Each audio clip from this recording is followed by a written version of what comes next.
What is cool? Welcome to Philosopher's Corner. I'm John. What is cool? The standard definition is calm self-control. Now, we know cool as a modern aesthetic. It's a way a person looks.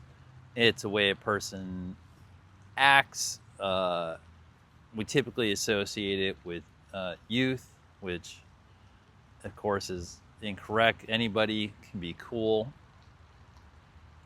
And cool has a long history. Cool has arguably been with us ever since the dawn of man. And philosophically, we can really trace the roots of cool back to the Stoics. And as we recall, the Stoics they had a detached emotional discipline about their fate and destiny and the things they couldn't control. And so they were able to have a calm inner demeanor and not be reactionary to things in their environment, whether they were small or large. Marcus Aurelius being maybe the most famous example of any of the Stoics. And that calm under pressure quality and trait has become a very cherished state of being in the human condition. It's one of those traits that no matter the generation, no matter the place on earth, a society cherishes cool. And they do it for different reasons. We normally associate it with pop culture and younger people and seeing them be cool and be able to, rock out and then be cool, or, all sorts of different demonstrations of it, But for other humans, older humans, it's important to have cool people because we need cool people in all walks of life where there are stressful situations. We need cool people. It's an essential trait for military pilots, firefighters, surgeons, lawyers, doctors of any kind. We would hope that our good politicians were cool. But anybody that's in a position of power, you hope they're going to be cool. Because really, cool is about having the heat of the processing of life happen internally while still having emotional control, mental control, and behavioral control of yourself so that you can have a calm demeanor. And so you can have a lot of hot energy on you, but you're maintaining your cool, right? And we need that there's all sorts of jobs where that's essentially a requirement, is that you need to act calm under pressure, which is what cool is.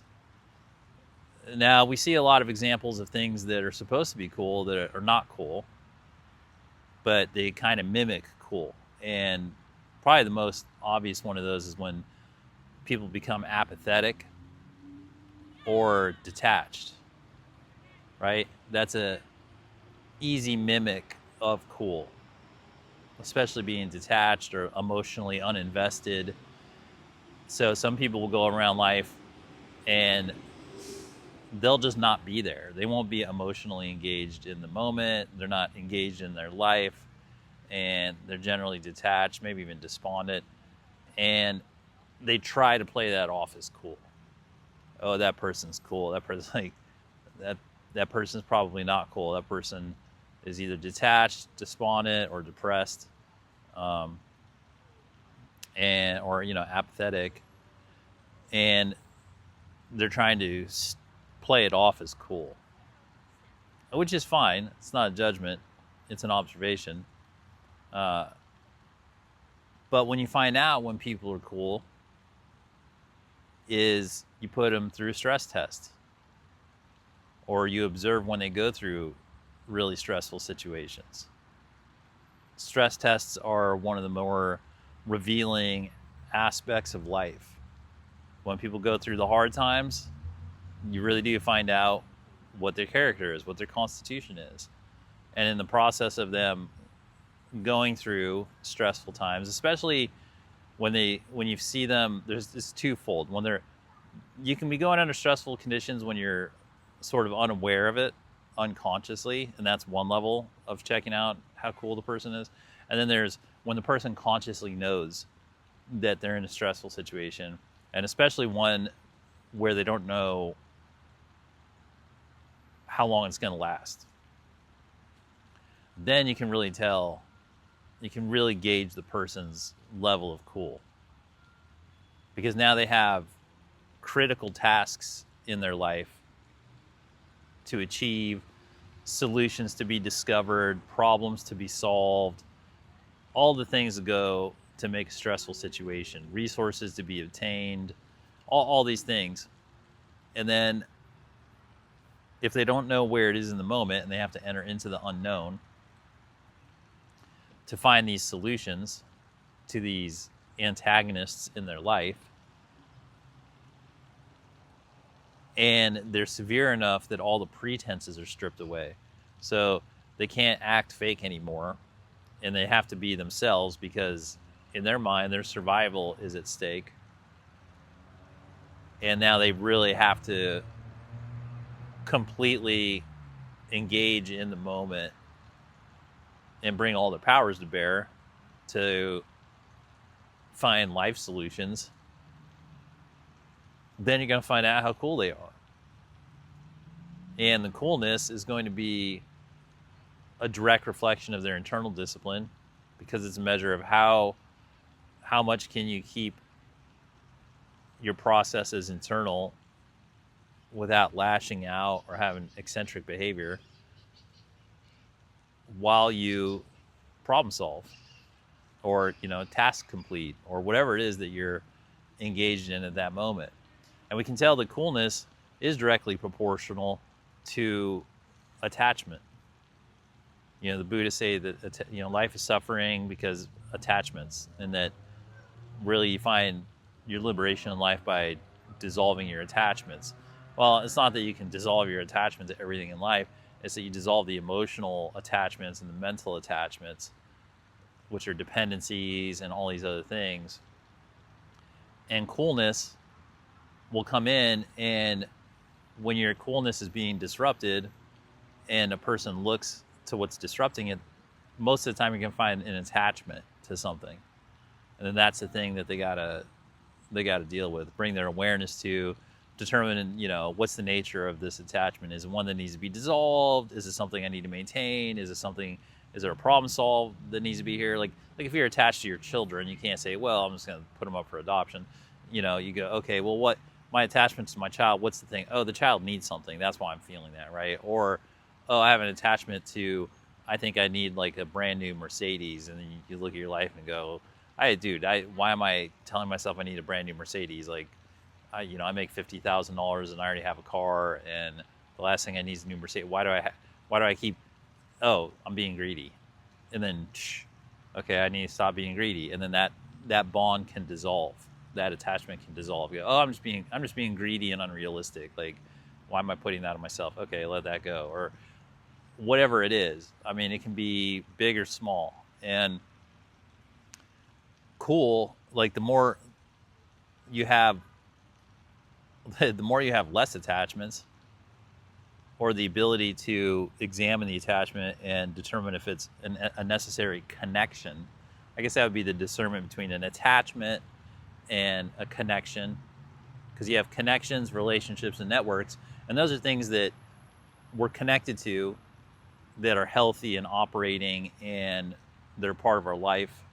And then attachments can be put into another category where they don't necessarily do anything for us. They're just these things that are maybe born out of improper principles, internal principles, things that our ego wants. I mean, there's a whole list of them, but most of the time they're things that need to be dissolved, or they need to be re-examined and categorized to say, well, is this attachment? Is this a healthy thing in my life? Does this need to become a connection? Is this something I need, or is this just like some something that's inefficient and not being good for my energetic field.